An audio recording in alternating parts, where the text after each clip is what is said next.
Hey guys, how are you today?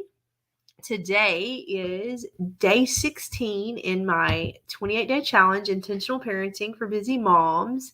And I'm so excited to get to talk to you guys today. And this week, we're talking about being busy when we are so busy and we have so much crammed into our schedules. And we're thinking, how in the world is it possible to be an intentional mom? And today, we're talking about planning well, okay?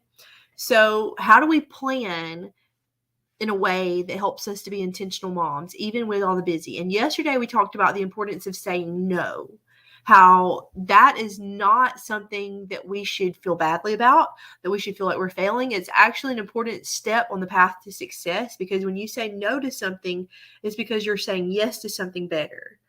Even if you're not choosing between bad and good, even if you're choosing between something that's truly good but something else that's better. And a lot of our choices are like that. And we have to say no. We can't say yes to everything in every season. Sometimes we're not saying no forever. Sometimes we're just saying no for this season or for just right now. But it's something that we can pick up later. But today we're going to talk about planning well and what that means and how that can help us to be intentional as moms and as busy moms because that is all of us, as every one of us. If you're a mom, you have got stuff going on. You are busy. You are responsible for a lot. So I want to tell you kind of why planning is important, because one saying that has become kind of a mantra for me is failing to plan is planning to fail. If you don't plan how you're going to spend your schedule will become too overrun, and you will lose your time. You will look back and say, I don't even know what I was doing. Where did the time even go? I didn't get anything done. What did I even do that whole time? Because you didn't plan how you're going to spend your day or your week or your evenings or your day off or whatever. Having a plan is so, so very important. And in making your plan, you should also just begin with the end in mind. What end goal are you going towards? Visualize that ending that you're going for and think about it as you're deciding what you're going to say yes to and what you're going to say no to. And when you set those goals for yourself, set deadlines. If it's something that you're working on that is a project, decide when you're going to have it done by and plan out when you're going to work on it.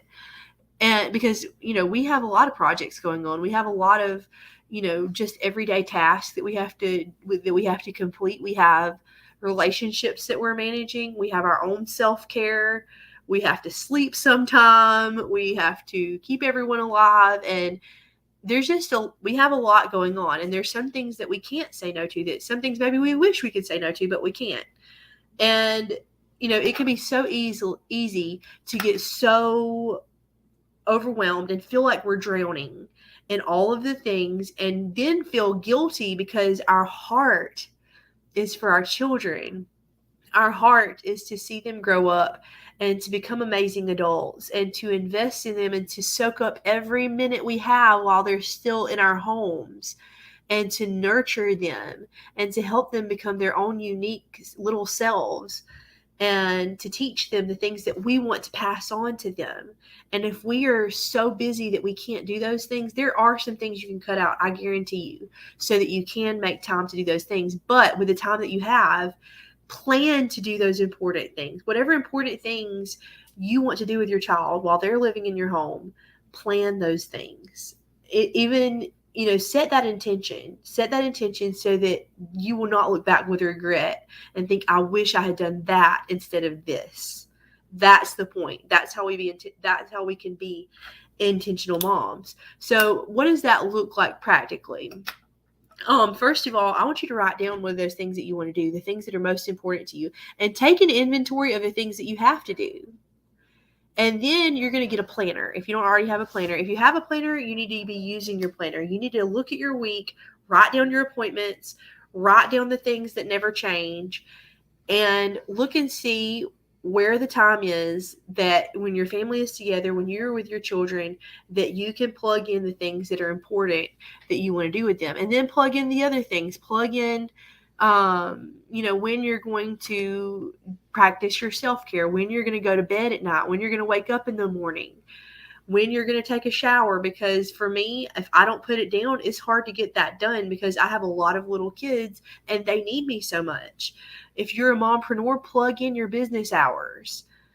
if you have a date night, if that's important to you with your partner, then put that in your planner. Plan ahead so that it does get done. Whatever things that need to be in there, plan to do them. Now, in one important guideline, and this may seem like a lot, just practice this in baby steps. Start somewhere, but be sure to leave margin. Don't schedule in every single moment of your day. You need to leave some margin. It's so important because we all need downtime. We all need rest. And you may have something come up during that downtime that's really important, and that you're thankful that you weren't already doing anything during that time. You may also get some creative ideas during that time. I always get so many new creative ideas and solutions during my downtime than when I'm actually busy doing something. So it's important. That's important for all of us. And the last tip I want to give you in planning and being intentional is one really good idea that I have implemented that has been really special and really good for me is having a time to sit down with your partner or your spouse and talk about your week before at the beginning of the week, and y'all compare your schedules. Y'all talk about, okay, I've got this on this day. I've got this on this day. I was just letting you know, Neil, that I've got this appointment, or I'm planning to do this tonight, or I need you to help me with the kids this day. And they can do the same with you, and just have a good idea of what your week is going to look like in advance. That has saved so much conflict in my marriage, just having that practice. And it's allowed me to give my spouse the opportunity to help me in that area and to show up, and for us to just have better communication.